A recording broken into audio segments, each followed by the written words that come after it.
Hello and welcome to another ATP, Atypical Philosopher video, giving you the frontline update for the 25th of February 2023. However, this might be a little bit out of date. This is yesterday, and obviously we're halfway through fighting, or at least probably coming to the end of fighting on the 25th Ukrainian time. But nonetheless, I've squeezed myself a little bit of time to just do this frontline update. I don't like missing out on them because I feel there's no continuity, like in my own head, like where things are. If I miss like 2 days, yeah. Anyway, so here you go. Let's go straight to the northeast sector. So Kupiansk to Svatova to Kreminna.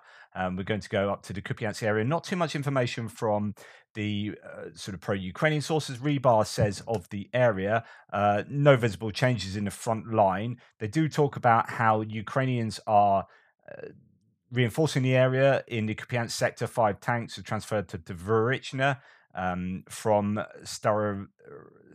Staroverivka. After refueling, the crews took prepared positions. Ukrainian command is considering the possibility of a counter-offensive on Dvorichna to regain the lost territories. However, the scenario is unlikely due to the heavy losses in manpower and the transfer of some units to other sectors of the front. So the gap has already formed in the AFU's 14th Brigade, which is likely rapidly filled by the mobilized men as a result of yesterday's strike by the Russian armed forces on the deployment point of the brigade's personnel. 32 people were killed.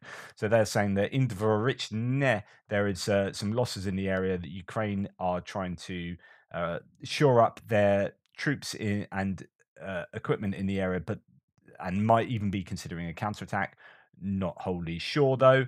Rebar continue in the Svatova area. Detachments of the 67th Brigade, as well as a mobile electronic warfare group, were sent to Kolesnikivka and Zagrzove. The new unit was meant to be in the airfuse Kharkiv region, operational reserve, but due to the change situation, is actively used on a front line. So this is the idea that the Ukrainians are under pressure and shoring up their front lines across the sector, and then going down to the Liman sector. Ukrainian paratroopers on the Torsk-Kirovsk border are experiencing a shortage of ammunition, so they say. At the moment, artillery operators can only fire at confirmed targets, and Ukrainian reinforcements have arrived in the Tierny, Pavlivka, and Toretsk area, as well as radio stations and drone control panels being transferred there. So that's to say, all along this sort of front line from Dvorichna right down, claims about repelled attack in Stella-Makivka again, which is there just sort of to the west of Svatova, and then we come down and they are trying to shore up their lines all along there, down from Torska up to Yampalivka and Tierney. The ISW doesn't say much. Well, it says quite a lot, but it's just basically repelled attacks all over the place. Unsuccessful attacks, as according to Ukrainian General Staff. The Chechen Republic head Kadyrov has claimed that Russian forces seized an unspecified Ukrainian fortified position near Bilorivka. So that's going back down. That's going down south to Bilorivka, south of Kreminna here, south of the forest. So there's fighting in the forest, fighting pretty much all around Kreminna by the sounds of it, just not too much of a change in territory. Another Russian mill blogger claimed the Russian forces did not conduct any offensive actions along the Ploshchanka, Makivka, Zaravka, Balka line. So I've just said lots of fighting around Kreminna north here. One Russian military blogger saying actually there wasn't much fighting around there. Take your pick. It seems that there probably was lots of people saying there was, other than that one source.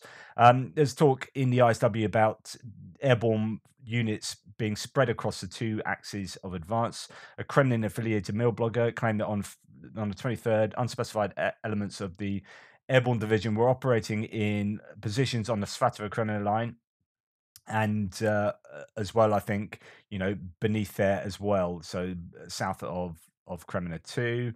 And it says it's such a disaggregation of VDV formations in different sectors of the front contrasts with the deployment of Western Military District motorized rifle divisions as full doctrinal formations, and suggests that the Russian military is using its elite forces to plug gaps and as spot reinforcements in key areas.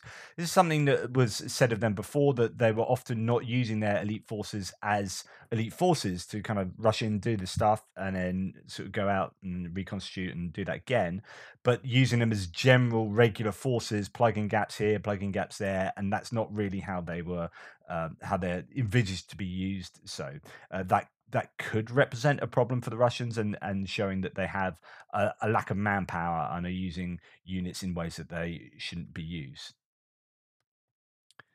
As we come further down south, Defmon reports, so pro-Ukrainian source reports repelled attacks around this area, around Verkhnokamayanska. And then it's come down to this northern area, attacks around Roslivka and Fedorivka. And we then move on to the heavy fighting around Yahidny and Bakhmut. Sorry, just they're also attacking towards Vesely, which is just there, from this southern Bilorivka, which is here. So activity happening around there. But basically, it's not looking good around Yahidny and Bakivka. As you can see, I've kept the Ukrainian lines there, but there's been movement all along this front. It seems that Bakivka is fully under Russian control, as is pretty much Yahidny. Uh, Syriac Maps has an indication of what's going on. Oops, that's the wrong one. Has an indication of what's going on around there. So if we look, what's the latest one here?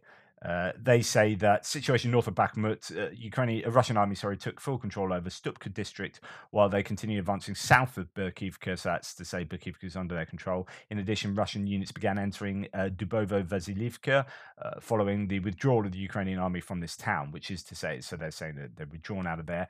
That's this small town to the west of Bakivka, so it could be the Ukrainians are basically operationally withdrawing from there to, I don't know, maybe make some defenses in the fields, trench lines. I don't know what exists exactly around this area around Bodanivka, but the Russians are certainly advancing with quite a bit of pace. Well, no, as in, it's quite. Yesterday, they did take a considerable amount of land around Yahidny and this northern Sutka district of Bakhmut, as indeed Syriac indicates there. If this was the second map, they'd already done another map of gains up here, so it's not like that was all that was gained. Then, as you can see from my map, which has a considerably larger amount of gained territory, so the Russians were back sort of around here, and now they've advanced all the way down there. At least according to the Russian mappers, ISW is pretty much saying that the Russians are claiming that, although independent confirmation is slightly hard to come by. But they always talk about geolocated footage indicate Russians forces making marginal gains. It depends what you define as marginal. That is marginal gain in a whole grand scheme of things. There are marginal gains for them there. It's not like 5 kilometers worth of land, but it is still sort of meaningful. And indeed, when you come further down to the east, they're making gains in the east as well. It's really quite near to the river at this point. Rebar of the area talks exactly in those terms that Ukrainians are losing ground, that they tried to do a counterattack, as according to Rebar, again, the pro-Russian source, to recapture some of the road around Slaviansk, but the road to Slaviansk, sorry, but Wagner repelled the attack. So that's up around this area. They tried to regain some of that road towards Slaviansk up here, but yeah, around this area. But as according to Rebar, at least they were there's Minkivka, so that's some of this road, the U40, down into the north parts of Bakhmut, but they were repelled. And then on the let's pop along to Defmon Pro Ukrainian source. Russians are attacking heavily in the north side of Bakhmut. I think it is likely that Bakhmut and Yahidny have been captured by the Russians. I must admit, Ukraine is holding out much longer than I expected in Bakhmut. Yes, and we'll come on to the south in a second. Rebar talks about the east here, saying positional battles are taking place in Bakhmut.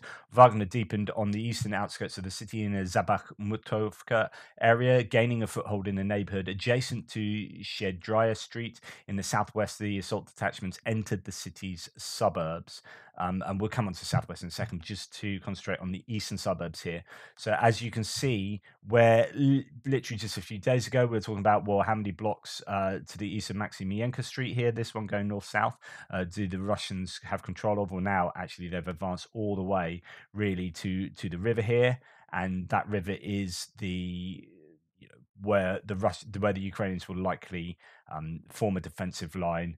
If the Russians get that side of the river to the west of the river, then you would expect, I would think, the Ukrainians to really start pulling out Poulet-Valogne's map is not so generous for the Russians in the east, although they does have them advancing in the north. But in the east, I think it appears that other mappers have them further to the west. I'm not 100% sure. It's difficult.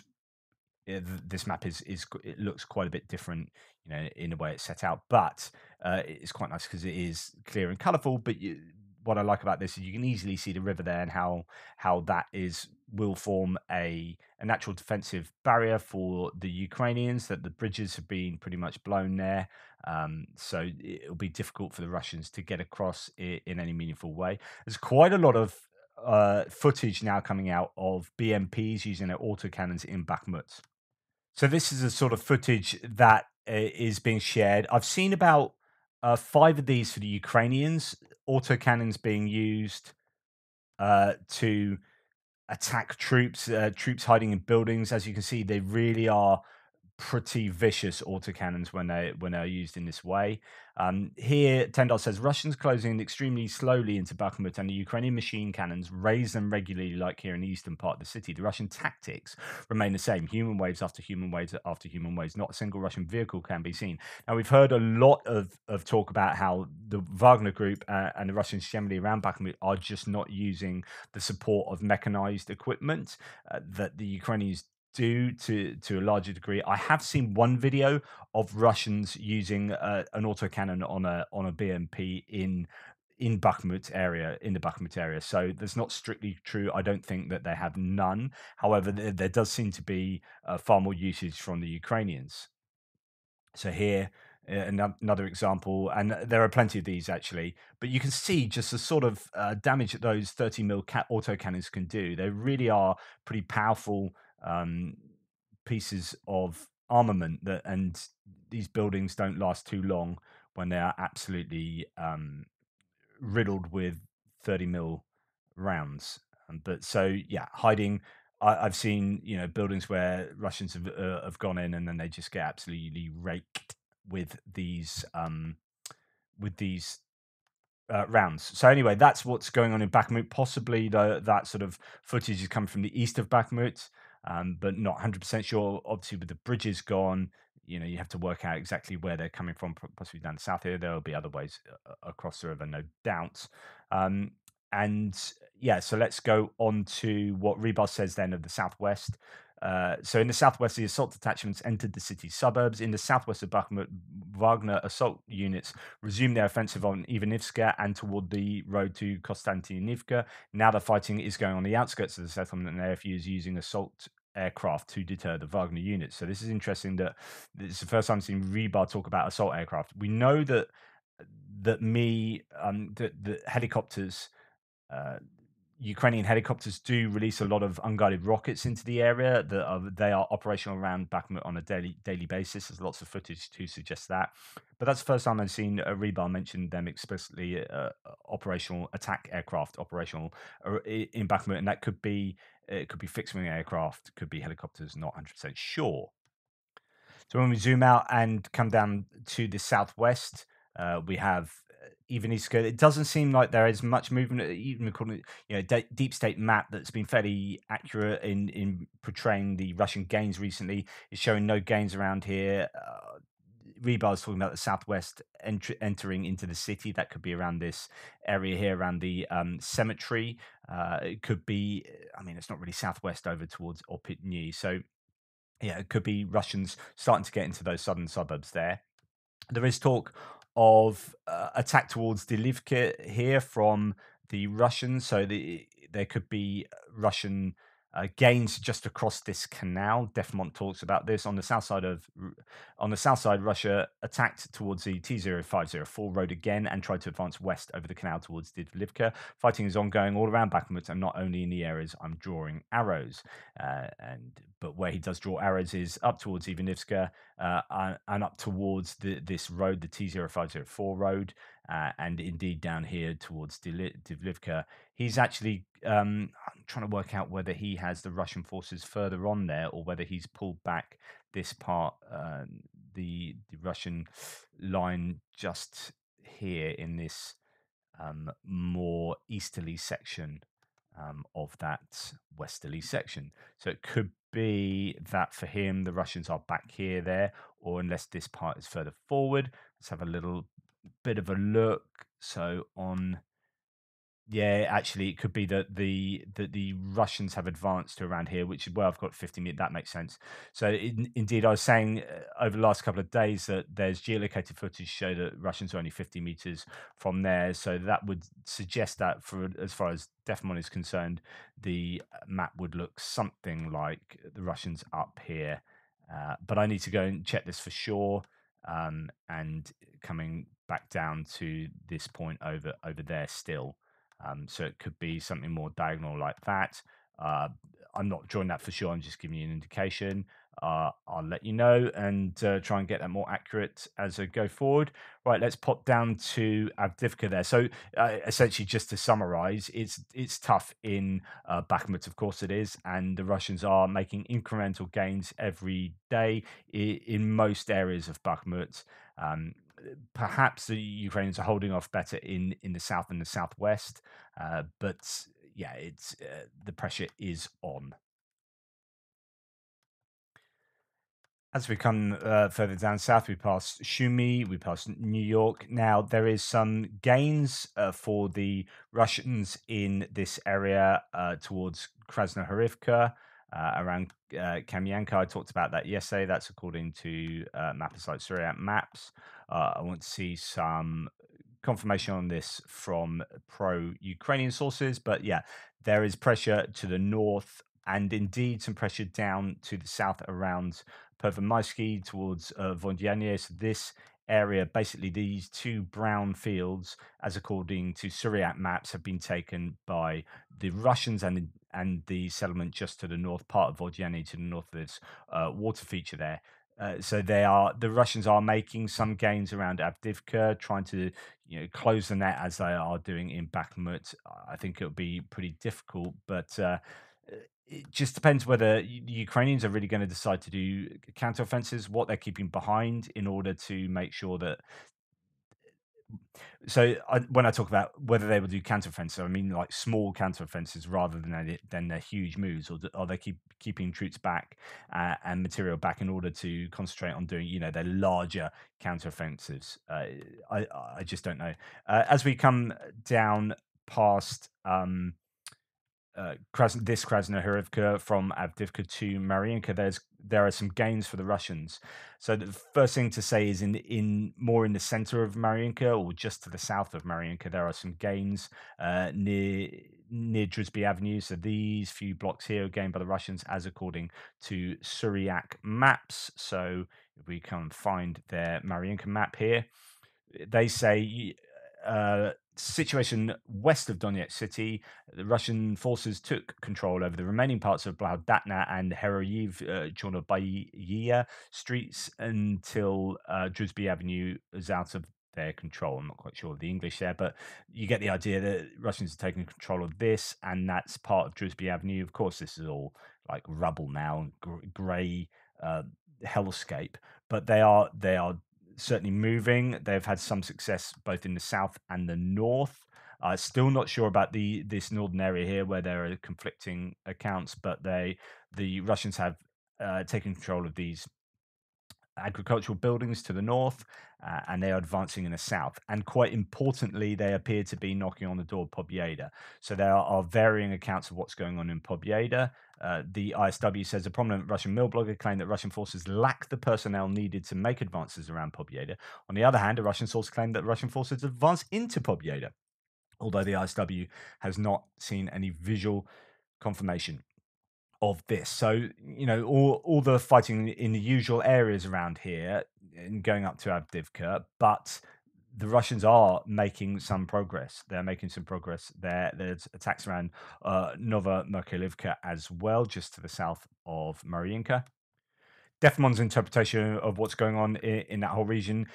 The few repulsive attacks in the area of the usual suspects, Vodyany, Pervomaisky, Nevelsky, so it's all around Avdivka. So here, in fact, let's expand the map so you get a sense of what's going on. So Pervomaisky is there, Vodyany is there, Nevelsky's just a little bit south around there.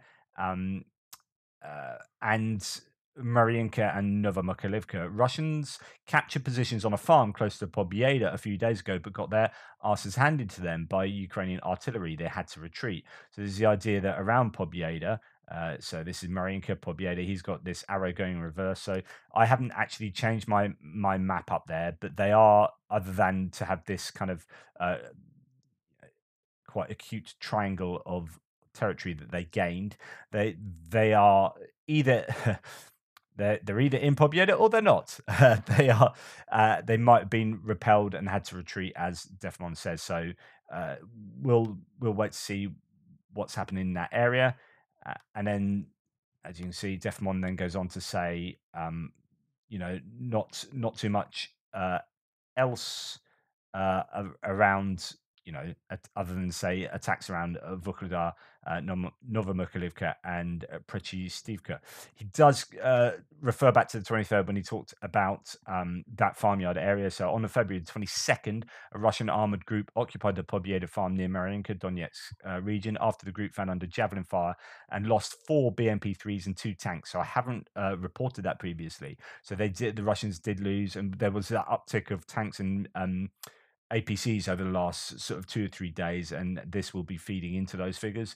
The Russians retreated, positions were recaptured after the Ukrainian counterattack. And then produces the photographic evidence to supposedly support that.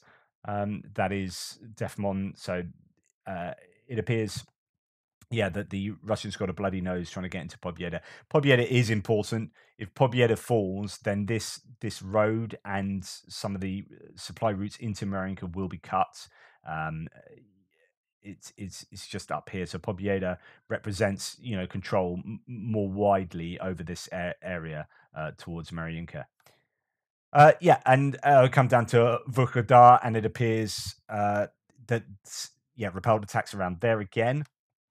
The SW reports unsuccessful attacks around Prechystivka for the Russians. They were being repelled by the Ukrainians, but it does say geolocated footage published on the 23rd indicates that Russian forces likely secured marginal gains northeast of Mikilska. A Russian mill blogger claimed that Russian forces conducted assaults in the direction of Vuhledar from positions in the Dacha area west of Mikilska. Another Russian mill blogger complained that Russian forces are inexplicably unable to destroy high-rise buildings in Vuhledar that reportedly offer Ukrainian forces effective observation positions for adjusting of artillery fire and around the settlement. Exactly what I've been saying for a long time. So anyway, what that is to say is that west of Mikilska, they are attacking from there. There's also could have gained was it to the east or northeast of Mikilska? So around here, there could be gains for the Russians in that sort of grey zone there.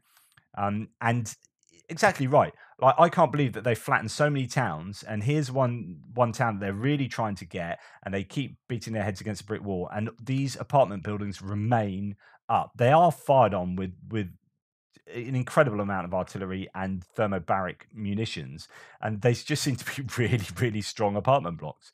They are still left standing, and they still present such a difficult obstacle for the Russians because, as it mentions in the ISW account, there you've got ATGM vantage points here, and you've got spotting vantage points for the artillery that is sitting a long way behind those lines, and Ukrainians are effectively bringing that to bear on the Russians, who are consistently trying to attack there.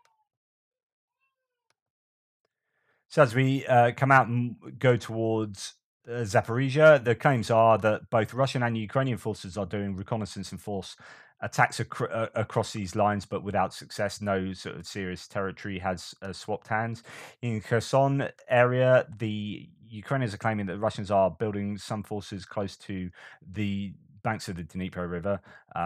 There are also claims that ammunition depots have been hit in, or a depot has been hit in Novokakovka, close to the dam there. So activity is taking place there, of course, and we hear repeated claims of repeated hits on Mariupol. 3 nights in a row that Mariupol has been hit. Claims of ammunition depot cooking off last night. Also claims of several pieces of armament, equipment, BMPs and tanks being taken out at some kind of depot in Mariupol as well. So that is probably GLSDB, ground launch small diameter bomb. Could be something else. No one really knows 100% at the moment. But there is, and there's also lack of footage coming out of Mariupol about the damage that's been done. Uh, that's definitely verifies these are taking place, but there is footage every night from a distance of Mariupol being hit and explosions taking place. So there's something is definitely going on, and when the dust settles, I'm sure we'll find out. Anyway, that's a frontline update. Rather rushed. I do apologise, although you probably like that. Please like, subscribe, and share. This will hopefully give me the ability to also do the extra today. I've sort of squeezed this one in when I didn't think I could, but I am planning on doing extra later tonight.